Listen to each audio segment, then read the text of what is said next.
মোৰ শিক্ষাৰ্থীসকল তোমালোকক নতুন এটা ভিডিঅ'ৰ সৈতে মোৰ ইউটিউব চেনেল পাঠশালালৈ স্বাগতম জনালোঁ।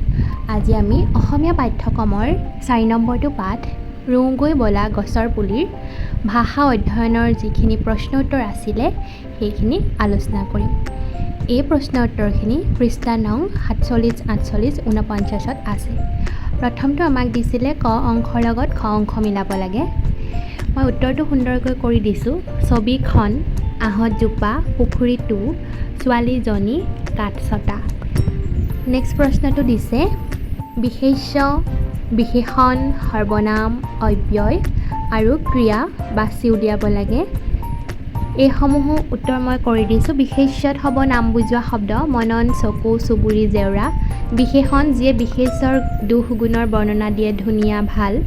সৰ্বনাম বিশেষ্যৰ সলনি যি ব্যৱহাৰ কৰা হয় তাই, মই, আমি, সিহঁত। অব্যয় যাৰ কোনো সলনি নহয়, যিদৰে আৰু, যদি। সংযোগকাৰী বাক্য আৰু ক্ৰিয়া যিয়ে কোনো কাম কৰা বা হোৱা বুজায়, যেনেকৈ আহা, দিওঁ আদি। নেক্সট প্ৰশ্নটো দিছে বাক্য ৰচনা। প্ৰথমটো দিছে প্ৰদৰ্শনী। আত্মসহায়ক গোটসমূহে বাণিজ্য মেলাত প্ৰদৰ্শনী পাতে।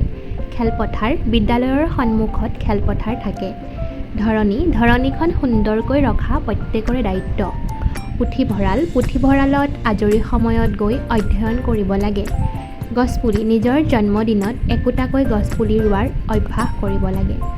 এইখিনিয়ে আছিল এই পাঠটোৰ ভাষা অধ্যয়ন তথা ব্যাকৰণ ভিত্তিক প্ৰশ্ন উত্তৰ।